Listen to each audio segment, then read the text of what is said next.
This is a Shark powered lift-away duo NV801 in what I can only describe as typical used Shark condition. It is very dirty, it is very scuffed and scraped, but it's very complete. We have some tools.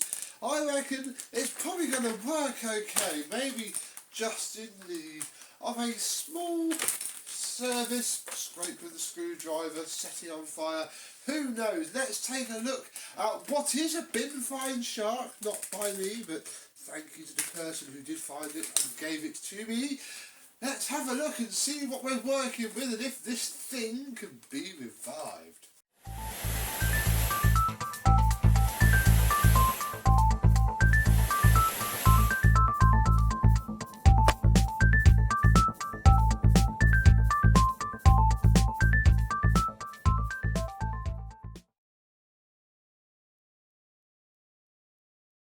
Yes, hello my vacuum cleaner chums, how are you today? So let's start with the top. We have the hose that clicks in there until it doesn't. As soon as you start to move the machine around, there we go, it falls out ever so easily, as all good Sharks do.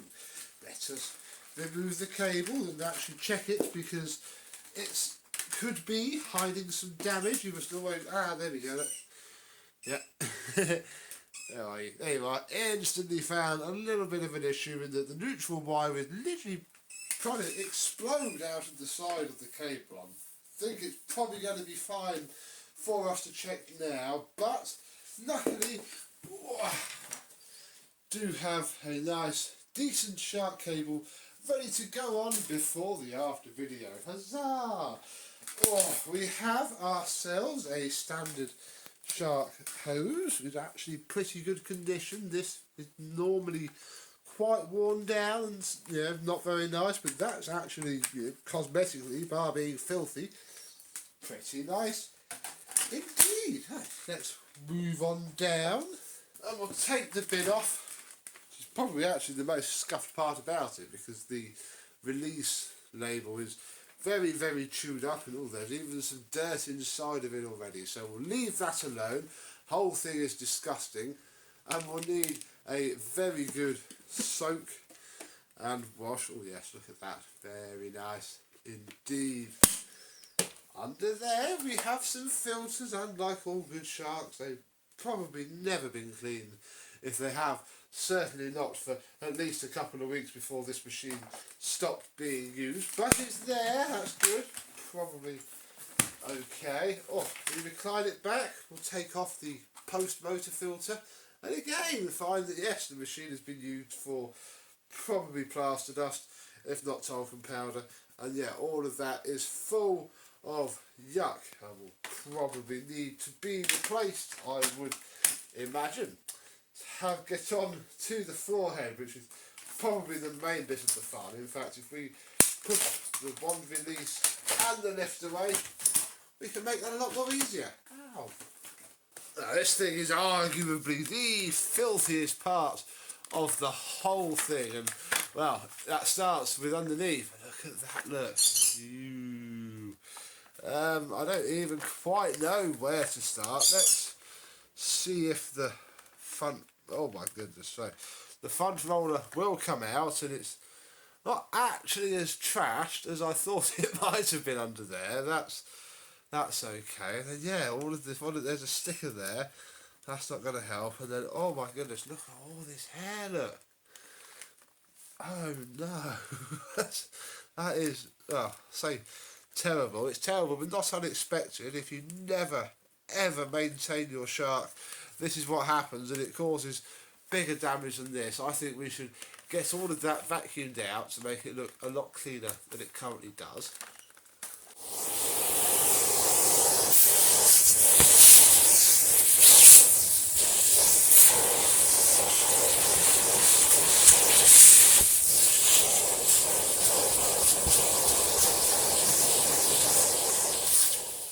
That all came up surprisingly well, actually. I'm wondering if maybe even this will recover ever so slightly.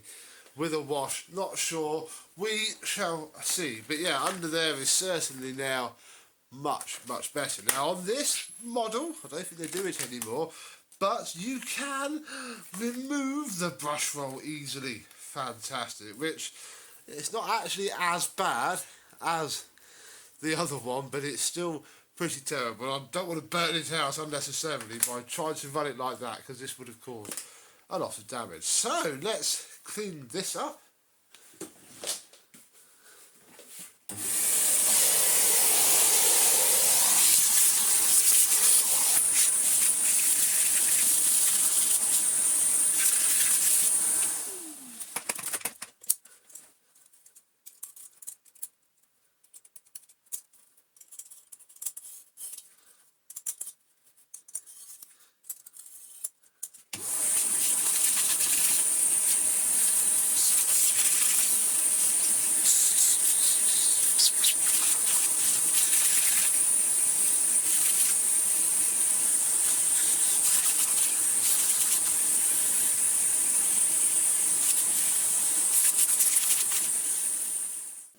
Well, it's back together, turned on, plugged in. Hopefully I'm not going to electrocute myself on the cable. That seems to have been okay so far.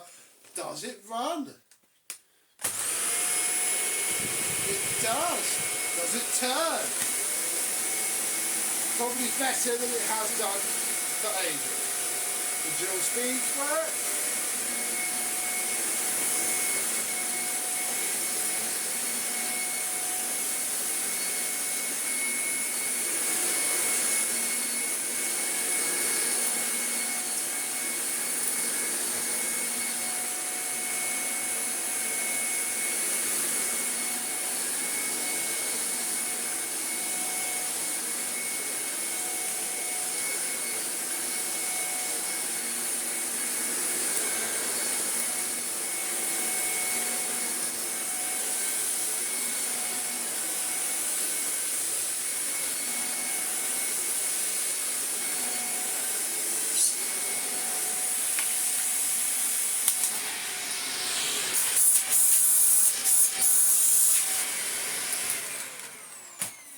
Well, she runs okay considering.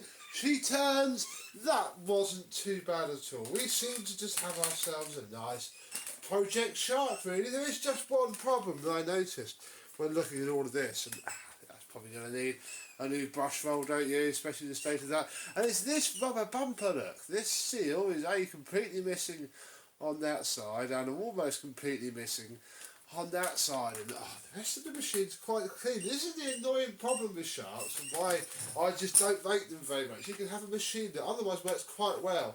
Then little things like this just either make it worthless from a resale view, or in the case with this machine, actually cause it to not function as well, because once this all disappears, you then have zero suction seal from the front. So, you know, it's not really suction seal, but it helps. I think it stops it from chucking stuff back over the front of the machine. But you well know that when that 30 pence worth of rubber fails completely, this machine is really going to be terrible. So I'm now in a little bit of a dilemma.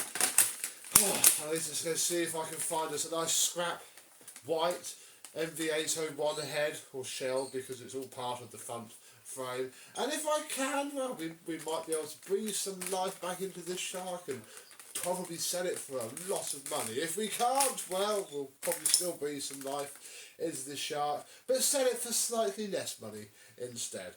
Who knows? We'll find out another day. But for now, thank you very much for watching. I hope you've enjoyed, and this Powered Lift Away Duo Clean. We'll see you soon. Bye bye.